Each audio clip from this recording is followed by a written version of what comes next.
because we're recording this. It's Monday night. It's 7:00, 7:20 Pacific. The Habs and the Lightning are tied. This Stanley Cup Final, it's likely on its last legs. And, after this, nothing happens for about 2 weeks. And then everything happens. That's what, man, Like, if you think the GMs are going to wait for quote unquote stuff to happen, man, they're not gonna wait till like the third week of July to start. If once the series does wrap up, where quick sidebar into this series, it's like, God bless Montreal, they're trying, but Tampa is Tampa. Tampa's just Tampa. Jason Botch always said, we need an army. Tampa has like 2 armies. They can allow one of their armies to rest. Yeah. They don't. It's crazy. So, we'll see. We'll see. There's 13 minutes left in this period. Like, I'm sure John Cooper's like, hey guys, you score a goal and you win the cup. Like this, in this situation, score a goal and you win the cup. Like, do you really want to go back to Tampa for Game 5? Do you really? Keep having your foot off the gas. I kind of feel like Tampa's got their foot off the gas tonight. A little bit. And it's like, okay, well, let's give Montreal a little life. Then they can win Game 5. And then you go back to the Bell Center, which all of a sudden Quebecois legislation has now said that you can have 21,000 people in there. And next thing you know, this is a series. It hasn't been a fun one. I picked the Habs. Gita picked the Habs. Arash wanted to pick the Habs. There's something to love about this team. There's something to really sink your teeth in. There's a lot of players you want to see succeed. And then they drop the puck. Yeah. And your first inkling after Game 1 is, what the hell was wrong with the Vegas Golden Knights if they lost in 6 games of this team? And it's just, that's true. It's tough to watch. And I feel really bad for Habs fans. This was, I feel anybody for a team that's in a Stanley Cup Final that's so lopsided, you just want it to be over. Like, we're not wanting this thing to go. We want it to end. There's something though, it was really funny because on Saturday, I had a table of people from Quebec, like a family from Quebec, and they were watching the Habs game, and they're really nice. And I think if you're gonna lose, it's a lot better to like just lose in 4 or 5 as opposed like a Game 7 loss. At least if you're gonna get blown out, so like, it wasn't close. We weren't close. Yeah, you don't. Well, yeah, you don't want to ponder in your mind. You're like, we were 1 goal away, or we were one cheeky bounce away from winning it. It's like, no, we were like 17 goals away from winning the cup. If the Habs somehow rattle off 3 wins and it goes back to a Game 7 and they lose, you can't sit there and go, if only Blake Coleman or Barclay Goodrow didn't get that diving goal in Game 3, or everything would have been fine. This is one of the most mismatched Stanley Cup Final that I can ever think of. Like, going back to the Red Wings era where they swept Philly and Washington in the same back-to-back years. Like, it's night and day. It's like watching the Canucks play this year. There's just the simple mistakes that were being made against a team that is just pure skill and intelligence and just domination. And they can't keep up, and it's affected them. It's clearly rattled them, in the way they play, the way they enter the zone. And it's the intimidation factor of not even having to do anything. And you're watching that every time with the Habs. It's so tough. I mean, you look at the team across from you, and you're just like, you're beaten into submission. Like, it was, like we said, like Game 1, they get outshot. Game 2, they outshoot Tampa, still lose. Like, it's just like, they're trying to find an avenue which it works. Like, the one avenue that really, really works is like, get Josh Anderson the puck in the neutral zone, and he'll beat majority of Tampa's defenders in a straight line race. Yeah. How many times has Josh Anderson just gotten the puck and just taken it to the net? And he scored a goal tonight. That's what my dad told me, at least. So he scored a goal tonight. Well, I was at Costco, man. Come on. I was getting a watermelon. Oh yeah, watermelon seedless. Yeah, maybe. I think so. Yeah. Yeah. Shout out to people still wearing masks. That's really nice of you. And also, yeah, just keep doing it. It's not that bad.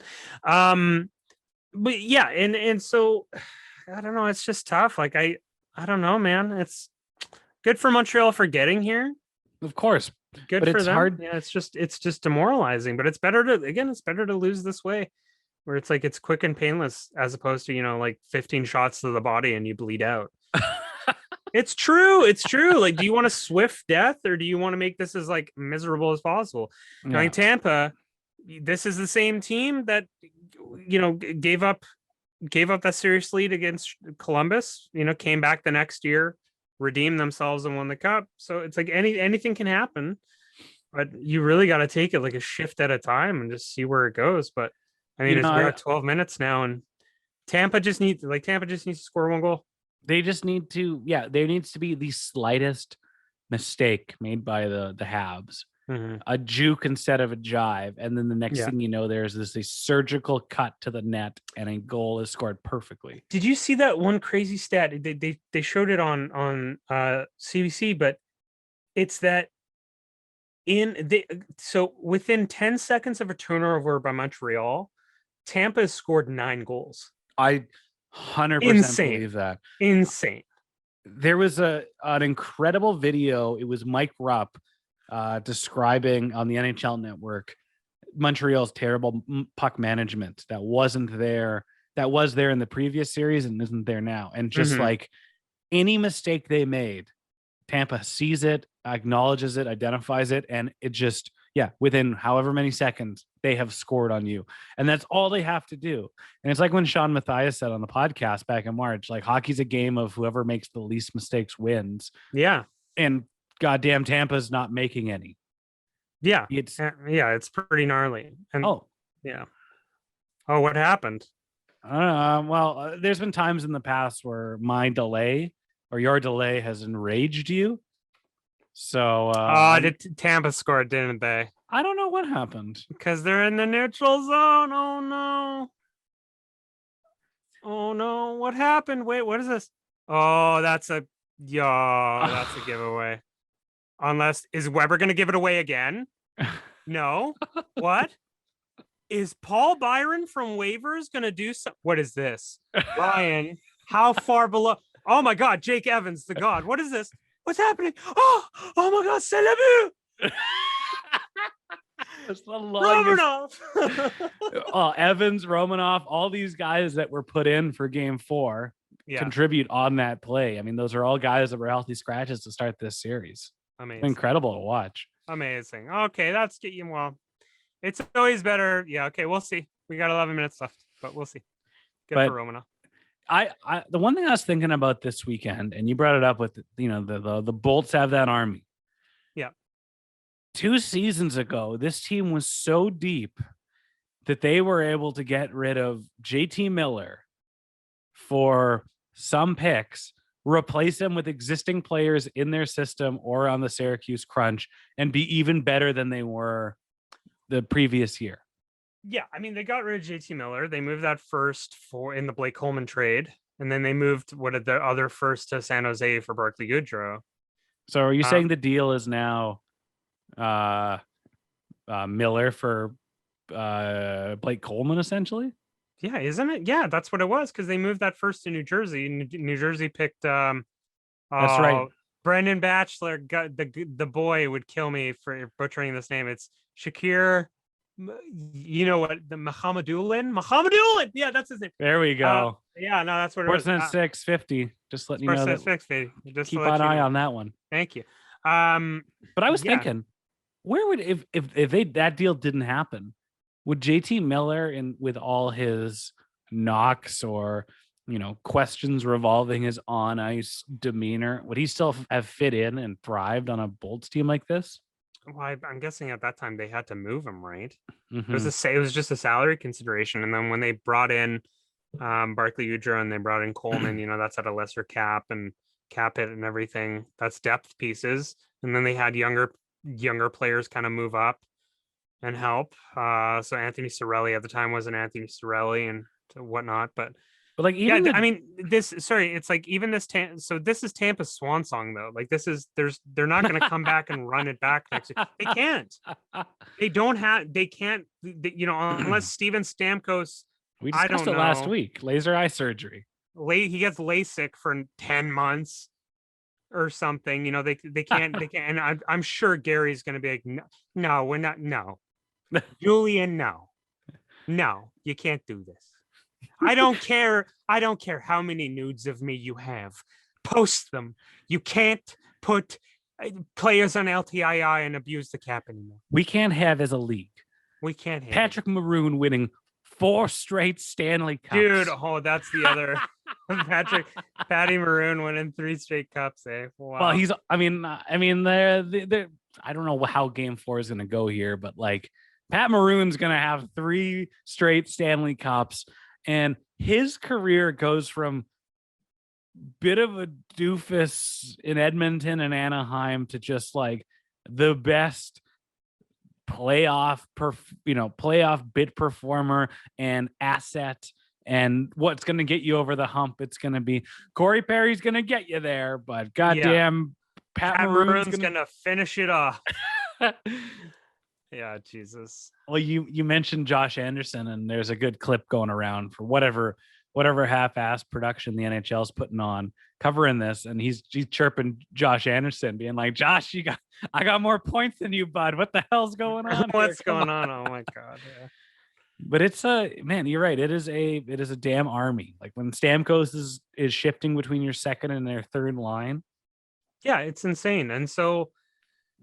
I don't know if the parable, if we're understanding, okay, how far are the Canucks away from this? It's like, I think with Vancouver, no, this is the thing. To be a little bit of an optimist, okay? The Canucks have these pieces in place. Like they have the skeleton, the kind of like major bones in place. They have a skull, they have a spine.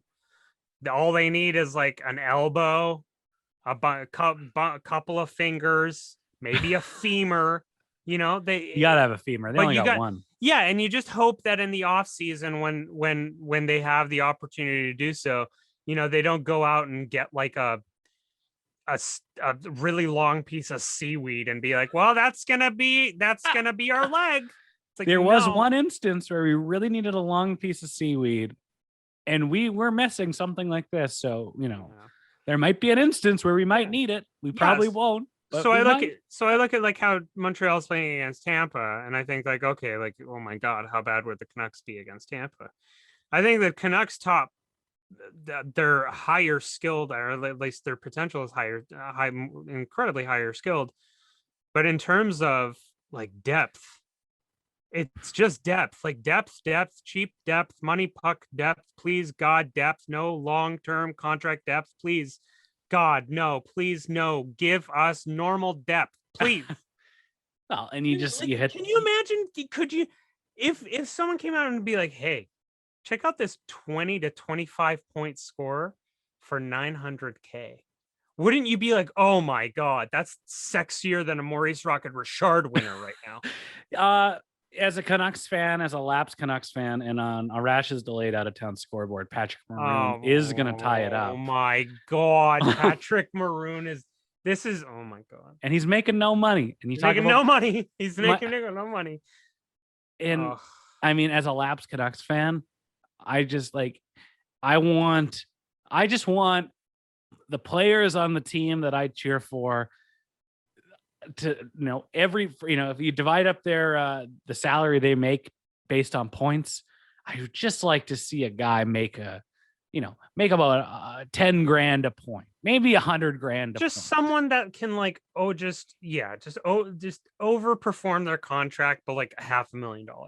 Yeah, a couple that isn't on an ELC contract that we know we're gonna have to pay like $19 million for. So we'll just I don't know. We'll see where it goes. But all right, so it's 2-2. Like this is so, I'm sorry, but it's so like fucking tough for Montreal. It is like it's like they can't catch a break. Like the minute they catch a break, the minute next, it's like, no, we're just gonna take that back. That break, you thought you got a break? No, that was all part of our devious master plan drawn up by sneaky lawyer John Cooper from Prince George. Oh, very much so. Yeah. You give them 2 goals, they'll take their foot off the gas, even though we don't even need them to take their foot off the gas. Nope, it'll be fine. Yeah. Oh, good players. Leading into this game, like, you talk about the Habs having a chance and being in games. It kind of felt like in games 1 and game 3, like, they're only down by 2. They could still make something happen. They didn't have a lead up until Josh Anderson scoring tonight. And then they had it for about 15 minutes, if that.